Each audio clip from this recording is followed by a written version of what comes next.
សូមស្វាគមន៍មកកាន់ Channel ឆ្នោតមហាឈ្នះលេខ1របស់ Admin ថ្ងៃនេះ Admin មានលេខតម្រុយល្អៗរបស់ឆ្នោតយួនសម្រាប់ចែកជូនពុកម៉ែបងប្អូននៅថ្ងៃទី18 ខែ 11 ឆ្នាំ 2025 នេះដូចនេះ Admin មិនចង់ឲ្យចំណាយពេលវេលារបស់ពុកម៉ែបងប្អូនយូរតោះយើងមកតាមដានលេខតម្រុយរបស់យើងទាំងអស់គ្នាសម្រាប់លេខតម្រុយ2លេខមានលេខ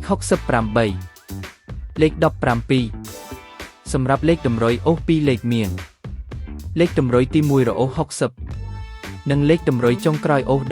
10សម្រាប់លេខតម្រុយ3លេខមាន589គុណនិង511គុណសម្រាប់លេខតម្រុយថ្ងៃនេះ Admin សូមជូនពរឲ្យពុកម៉ែបងប្អូនជួបតែសំណាងល្អទាំងអស់គ្នាហេងមានលាភមានជ័យ